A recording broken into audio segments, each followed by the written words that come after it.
Hey, it's Jonathan with the Quantum Physics Healing Humanity channel. I'm 300 feet above the Mississippi here with a nice sunset in the background. And there's my dog, Gandalf, in the background. He's just checking out, sniffing around in the woods. So I kind of want to share some things tonight about how mind-blowing quantum physics is and try to put together a few things from some great thinkers for you and see if it works for you. When Albert Einstein talks about the observer effect, he said, it's as if your observation causes something to be there. Our observation is causing something to be there. He's trying to figure this out, and that's the best language he had for it. Author Greg Braden recently wrote about how observation is an act of creation and consciousness is doing the creating. Our consciousness is doing the creating.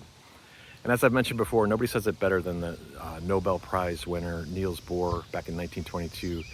He said we're not just measuring the world or humanity, we are literally creating it with how we observe it. So if these ideas are true, what might happen if we brought as much love as we could into our way of seeing the world? Henry David Thoreau, another great thinker, captured it perfectly when he said the world is but a canvas to our imagination. The world is a canvas, like we're painting our vision of the world and creating it. So that means the way we imagine the world, humanity, and our fellow humans literally shapes how events unfold. So if these brilliant minds are right, then you and I are not powerless. We can actually contribute something meaningful during this pivotal moment in human history. And it truly is pivotal. The experts are deeply divided on whether AI will bring unprecedented abundance for humanity, which would be beautiful, or it could pose serious existential threats for humanity.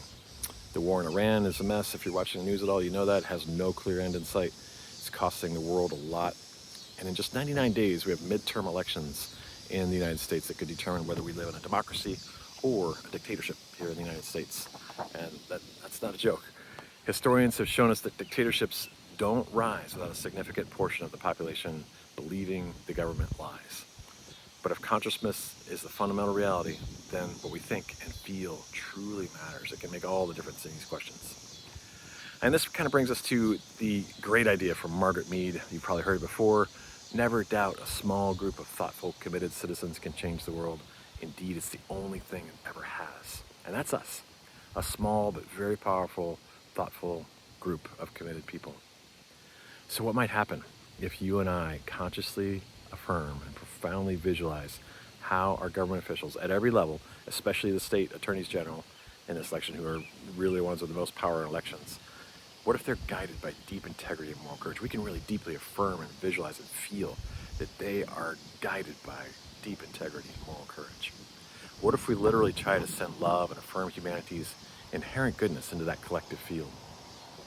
I'd love to see the kind of beautiful abundance that futurists like Tony Seba and Peter Diamandis are predicting. They really feel we're headed towards that.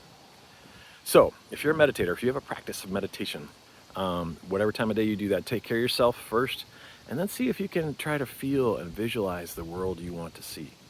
See if you can send some deep love and integrity into this cosmic soup of human consciousness, the field. The scientists call it the field. And then let's see what happens together. It could be absolutely gorgeous. It could nudge forward the spiritual awakening that so many spiritual thinkers are sensing is coming. So that's all I've got for tonight. Thank you so much for watching. If these ideas resonate with you, please like and subscribe. It helps the ideas get out there. And we'll see you in the next video. Thank you so much for watching. Say goodnight to Gandalf and that beautiful, beautiful sunset. Good night.